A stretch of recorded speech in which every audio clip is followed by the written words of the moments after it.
But on yesterday's Sunday Morning Football show, I expressed how I felt as though Saturday was perhaps the greatest day in Appalachian State program history because you came off the huge upset of Texas A&M the previous Saturday, got a lot of love for that week, and then had College Game Day on campus, and then topped it off with the most zany, crazy Hail Mary perhaps ever in program history, beating Troy on the final play of the game, and it sounded like this. Three-man rush. Chase going to step up in the pocket. Sets. Throws high into the air. It's up for grabs. It is juggled. He got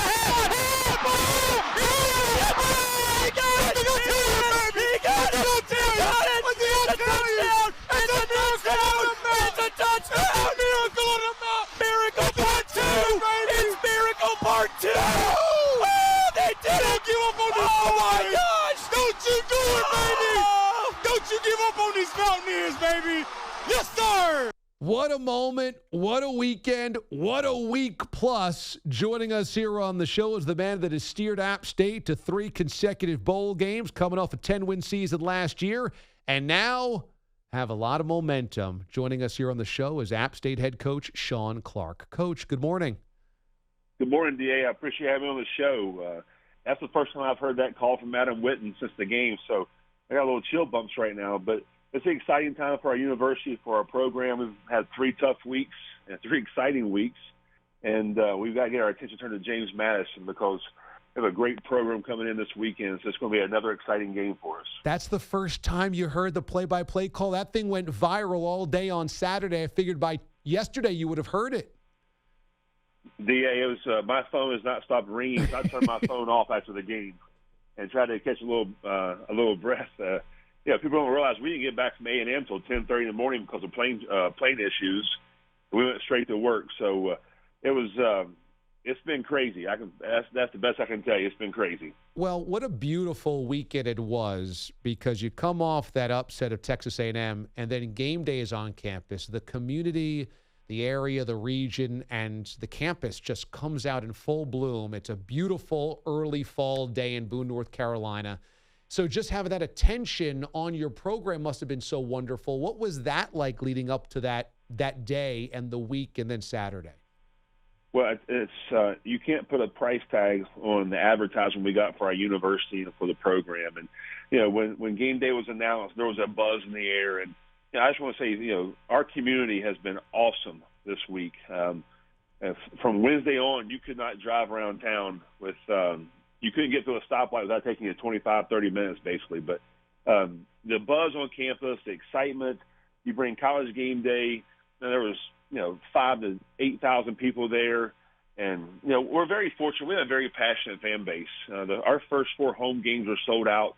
I think we'll announce pretty soon we'll have 6 or 7 sold-out games this year. And it's put our program on a national stage, and it goes back to 2007. It really goes back to 1989 when Coach Moore came here. We've had some big-time wins, and we've done a lot of firsts here. We beat Michigan.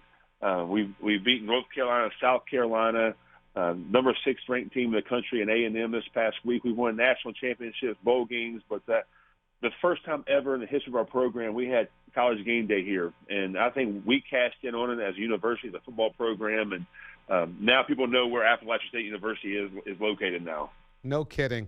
I'm wondering, because game day was there, did you feel more pressure on Saturday's game than you normally would? Yeah, I didn't. My thought was, don't screw this thing up. And we almost did. But it was a relief when that game was over, and especially how it went down. And we played a very good Troy team, and we had a chance to win. And our players, they played for 60 minutes. I don't care what the score is. They played for 60 minutes and gave us a chance to win the football game. And when that game was over, it was almost like, hey, it's time to go to bed. I need some sleep. And I'm glad it's over. I'm glad game day is gone, but it was an unbelievable week for us and our program. App State head coach Shawn Clark after the miraculous finish to the game and the week. And tell me about leaving Texas A&M, because you guys go to College Station and you pull off the upset, which in and of itself is an amazing program-defining moment. But then you can't fly out. There's plane troubles, and there's no open hotels. So what do you guys have to do over the course of the night before the plane is finally ready to take you back to North Carolina?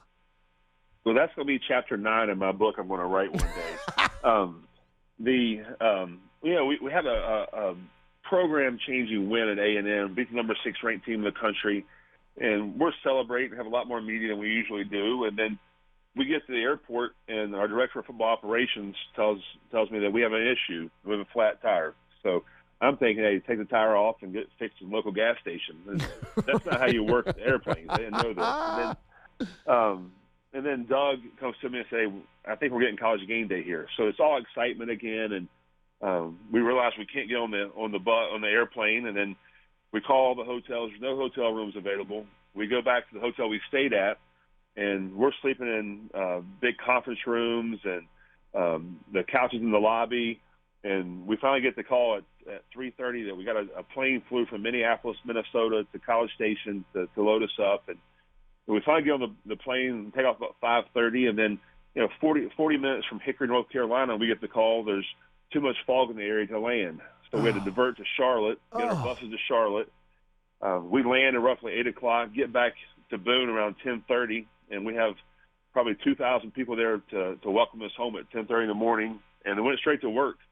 And then by 8 o'clock that night, we were all done. I told our staff we had to go home and get some sleep, and it was a bad hangover, and we had to get back to work on Troy, and that's not an excuse for how we played. We played a very good football team, but that took a toll on our players. That was an emotional game, and we got zero sleep, and be ready for a great opponent was tough. But we're thankful we got out there to win, and we have to move on now. Yeah, congratulations for beating A&M. Now you got to sleep in conference rooms, have your entire flight delayed, and take a bus from Charlotte. So that's a good way to humble you real quick.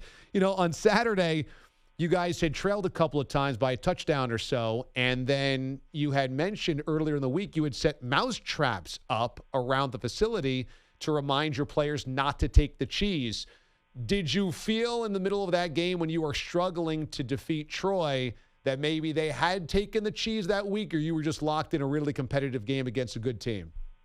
No, we were locked into a very competitive game, and Coach Summerall's done a fantastic job there at Troy. And if you look around college football, it's hard to win nowadays. And if you win by 20 or win by 1, you better celebrate those wins, because if you don't, you have an issue.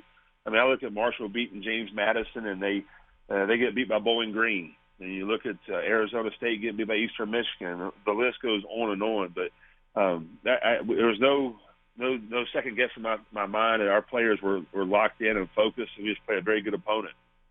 Well, you have been at the helm the last couple of seasons. You went to a Myrtle Beach Bowl a couple of years ago. You went to the Boca Raton Bowl last year, 10 wins last season. Is there any part of you that got so much attention over the last 2 weeks that you were like, hey, we've been pretty good for a while now? Or do you understand that it basically comes with the territory if you're beating a Texas A&M team like that?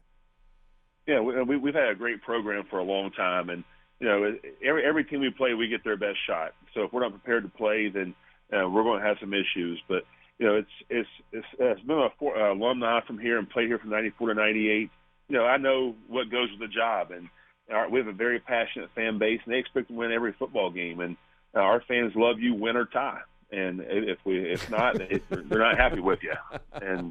But that's part of the program. And again, people really don't know much about Appalachian State. It's we expect to win every game, and we expect to come in and get a world-class degree and play for championships. And our kids know what the standard is.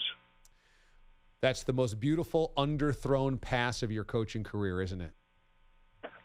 Without question. Unfortunately, I've done 3 of those in my career, but the first time as a head coach. But, I saw a stat. Someone gave me a stat to the game that there's a 9% chance of completing that. And if there's a chance, our kids are going to go out and play and do the very best they can. Chase Bryce throws it. It's a touchdown, and App State comes off the upset victory over A&M. As you said, you guys took North Carolina toe-to-toe, losing 63-61, having scored 40 points on the opening weekend of the fourth quarter, and then get the Hail Mary to defeat Troy on Saturday and wrap up just an amazing 2-week stretch. Next up for the Appalachian State Mountaineers is a season in the Sun Belt. That's never an easy thing to do. And so keep an eye on the Mountaineers next up this Saturday against James Madison at 3:30 Eastern Time kick. Shawn Clark is our guest, the head coach of the Mountaineers. Coach, this is awesome to talk to you. Congratulations on such an awesome couple of weeks, and we'll keep an eye out for you. D.A., I appreciate having me on your show, and thanks for letting me talk about App State football. My pleasure. Anytime. Thanks, Coach. Coach Shawn Clark joining us this morning on the show. That James Madison App State game is going to be on ESPN+, so keep an eye out for that coming up on Saturday.